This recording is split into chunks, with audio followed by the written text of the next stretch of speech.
Hola de nuevo chicos, vamos a continuar con nuestro tema de la ley de Coulomb, pero en este caso para las cargas no colineales. Entonces, para esto va a ser un poquito diferente a cuando vimos las cargas colineales. ¿Por qué? Porque cuando son colineales van en una misma dirección, entonces nada más puede haber dos sentidos, o derecha a izquierda, arriba abajo, etcétera, ¿no? Y es muy sencillo porque pues simplemente unas van a ser positivas y otras van a ser negativas y pues no hay mucho problema. Pero en cambio cuando no son colineales va a ser muy distinto. Y para esto vamos a necesitar un poquito de la ayuda de lo que ya habíamos visto de los vectores. ¿Por qué? Por ejemplo, si tenemos nosotros tres cargas eléctricas, en este caso, este ejemplo, la Q1, la Q2 y la Q3, y se encuentran distribuidas de esta manera. Entonces, al no ser colineales, es decir, que no forman una línea recta entre las tres, ¿qué va a pasar? Obviamente se van a ejercer también fuerzas de atracción y repulsión, debido a sus signos, eso ya lo debemos tener claro, pero las direcciones van a ser muy diferentes. Por ejemplo, si nosotros nos centramos en la Q1, que es la que tenemos aquí a la izquierda, ¿qué va a pasar? Con respecto a la Q2, si se fijan, ambas van a ser negativas, y como van a ser negativas, significa que se van a repeler. Entonces, si nos centramos en la Q1, la Q2 le va a ejercer una fuerza. Como es de repulsión, entonces sería hacia la izquierda en este caso. No es a la izquierda porque es negativa, ni porque sea repulsión. Es porque en este caso esta está a la izquierda, esta está a la derecha, y como se van a repeler, significa que la Q2 va a intentar aventar, es decir, aplicarle una fuerza hacia el lado contrario, es decir, hacia la izquierda. Si nos hubiéramos centrado en la Q2, pues simplemente la fuerza de repulsión hubiera sido a la derecha. Entonces tengan un poquito de cuidado en ese sentido. Entonces, ¿qué va a pasar si nos centramos en la Q1? La Q2 le va a ejercer una fuerza de repulsión, en este caso hacia la izquierda. Y si nos centramos en la Q3, como esta es positiva y esta es negativa, entonces la Q3 y la Q1 se van a estar ejerciendo una fuerza de atracción, es decir, que la Q3 le va a estar ejerciendo una fuerza relativamente hacia arriba. Entonces nos quedaría una fuerza hacia la izquierda y otra fuerza orientada hacia arriba, un poquito inclinado con este ángulo. Y eso es lo primero que debemos estar conociendo o que debemos analizar antes de comenzar a hacer cualquier tipo de operación o de otra cosa. Es primeramente saber cómo se están aplicando las fuerzas entre sí.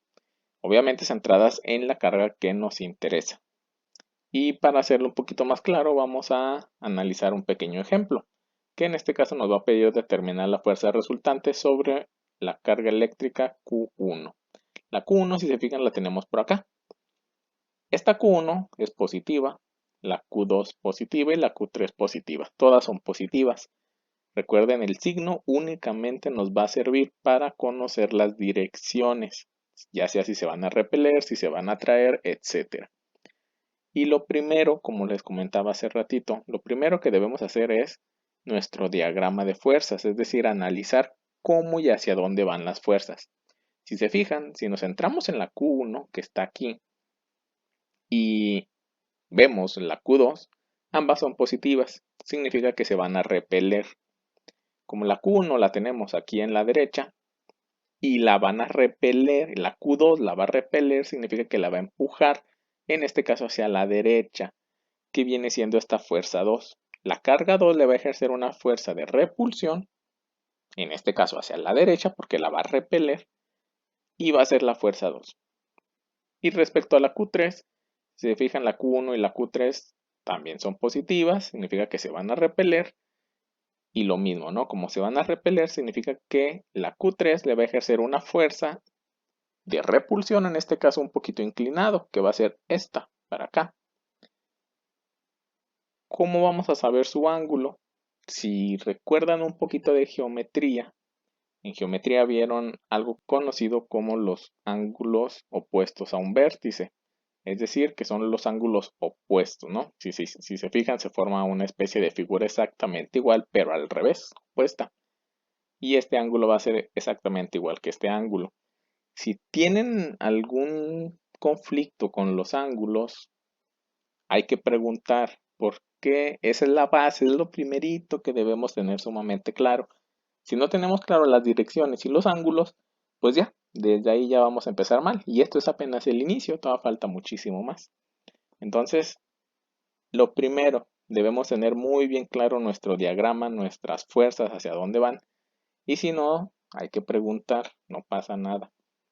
Entonces, una vez que tengamos muy claro hacia dónde van a estar dirigidas nuestras fuerzas, pues ahora sí vamos a tener que ver cuál va a ser su ángulo. Si se fijan, la fuerza 2, como va hacia la derecha, pues su ángulo es 0. Ya saben que aquí a la derecha tenemos el ángulo 0, 90, 180, 270. Y la fuerza 3, si se fijan, aquí hay un ángulo de 60. Pero recuerden que necesitamos el ángulo completo y el ángulo completo va desde el 0 hasta donde nos llegue el vector en este caso, que si se fijan va a ser casi todo menos estos 60. O sea, le van a faltar 60 para completar los 360. Y eso evidentemente pues son 300. Y lo mismo, si tienen problemas todavía un poquito con el plano cartesiano y los ángulos, hay que preguntar esas dudas, por favor. Y ahora sí, vamos a empezar a checar los datos, que son nuestras cargas, nuestras distancias, que en este caso eran de 2 centímetros y de 5 centímetros, nuestras fórmulas, que si recuerdan eran muchas cuando vimos los vectores.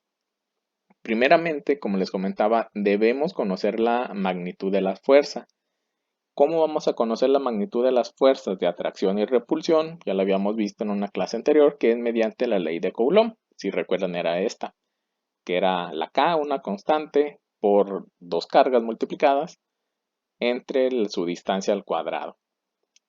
Y bueno, para la 3 pues sería esta otra, ¿no? Recuerden que siempre para aplicar este tipo de fórmulas vamos a requerir dos cargas. La carga que tenemos, la que nos interesa, que en este caso es la Q1, y la carga que nos va a ejercer la fuerza. En este caso, para la fuerza 2, pues la carga 2, para la fuerza 3, pues la carga 3. Si en lugar de haber que nos hayan pedido la carga 1, la fuerza 1, nos hubieran pedido la fuerza 3 sobre la carga 3, evidentemente, pues las fórmulas cambiarán un poquito. Pero lo que debe quedar claro es que es la multiplicación de la carga que nos interesa, de la carga principal, con la que le ejerce la fuerza. En este caso, la 3 y la 3, la 2 y la 2, ¿no? Igual si tienen dudas, hay que preguntarlas, porfa. Si recuerdan la parte donde se descomponían en componentes, una componente en X y una componente en Y de ambas fuerzas. Si recuerdan, se hacía una suma de todas las fuerzas en X, otra suma de todas las fuerzas en Y, con su respectivo signo. Recuerden que el signo se los va a dar ya la fórmula que van a hacer a continuación. Si recuerdan, utilizaban el teorema de Pitágoras, que era una fuerza va a ser igual a la raíz cuadrada de la suma de las otras dos fuerzas, que si recuerdan era una forma de un triángulo rectángulo, que ahorita al final vamos a ver. Y por último el ángulo, que si recuerdan era con la tangente inversa. Entonces esto lo vamos a ir haciendo poco a poco, ya que es algo tardado. Lo primero no tanto, ¿no? Es solamente calcular las fuerzas, eso ya lo habían hecho anteriormente varias ocasiones. Entonces solamente es la constante, que si recuerdan era 9 por 10 al 9, multiplicando las cargas entre la distancia al cuadrado. Eso pues ya lo han hecho varias veces, hacen la operación. Y para la fuerza 2 les va a quedar 472.5 newtons. Para la 3 va a ser exactamente lo mismo, solamente cambian las cargas y la distancia. Hacen las operaciones y les va a quedar 302.4. Esto es la parte sencilla, entre comillas, que ya lo deben manejar bastante simple por las tareas anteriores. Ahora sí viene la parte interesante, ¿no? Que es empezar a descomponer los vectores. Si recuerdan, la fuerza 2 tenía un ángulo de 0. Y si recuerdan, pues simplemente era multiplicar la fuerza, que en este caso era de 472.5, por el coseno para conocer la de x y por el seno para conocer la de y, de acuerdo a su ángulo.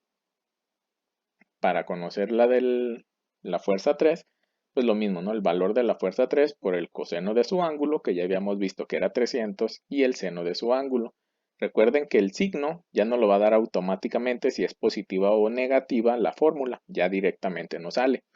De eso no hay mucho problema o mucho inconveniente.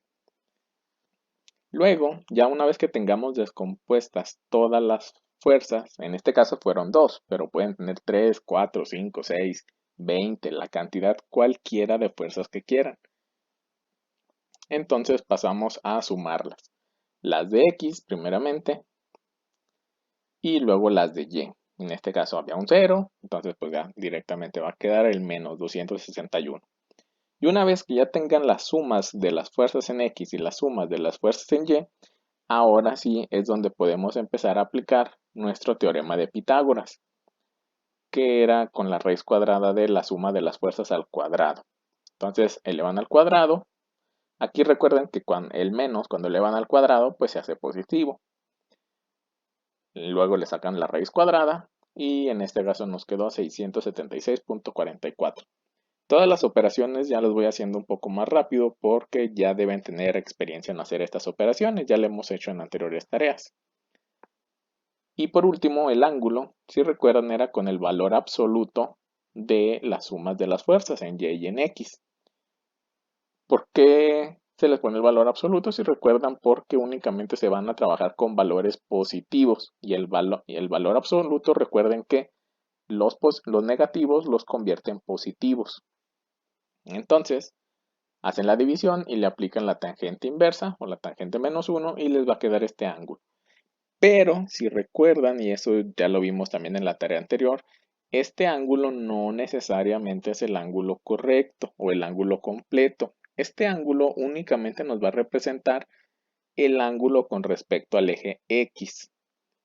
Para esto es necesario realizar nuestro diagrama. En esta unidad vamos a hacer muchos diagramas, muchos dibujos y es muy necesario que los entiendan. ¿Cómo vamos a hacer el diagrama? Recuerden, en nuestro caso, la suma de fuerzas en X nos salió positiva y en X positivo, pues es hacia la derecha. Y la suma de fuerzas en Y nos salió negativa y en Y recuerden que el negativo va hacia abajo.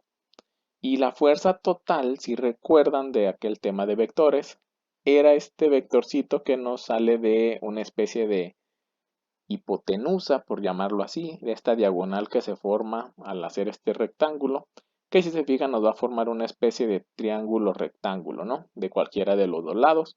Y de ahí era de donde venía el teorema de Pitágoras y la tangente, si es que recuerdan un poquito eso. Entonces, ¿para qué nos va a servir este diagrama? Que es muy importante. Porque este diagrama nos da el ángulo. Este ángulo con respecto a X es el ángulo de 22.77. Pero recuerden que los ángulos se miden desde el 0 hasta donde se complete. Por tanto, la fuerza 1, la fuerza total sobre la carga 1, va a ser el valor que obtuvimos del teorema de Pitágoras, el 676, pero el ángulo sería de 333.23. ¿Por qué? Porque recuerden que el ángulo completo va desde acá, 0, 90, 180, 270 y casi 360, pero hay que quitarle este 22.77. De ahí nos viene este 337. Si tienen problemas también con los ángulos y medir, hay que preguntar, chicos, no se queden con la duda, porque esto sí o sí va a venir en el examen. De una vez se los adelanto. Entonces, es algo largo, si se fijan, les va a tomar al menos una página completa o más de una página completa, pero los cálculos son repetitivos. Si aquí tuvieran 5 fuerzas, pues lo van a hacer 5 veces, pero es 5 veces de aplicar el seno y el coseno, es algo muy sencillo. Las sumas, pues solo son sumas, muy sencillo. Y ya esto pues es igual, ¿no? El teorema de Pitágoras y aplicar la tangente inversa. Entonces, puede parecer algo largo y tedioso, sí es algo largo, pero es bastante sencillo cuando se entiende claramente, sobre todo los ángulos. Entonces, esto sería todo por este video. Si tienen dudas, recuerden que hay que preguntarlas y nos vemos en el siguiente video.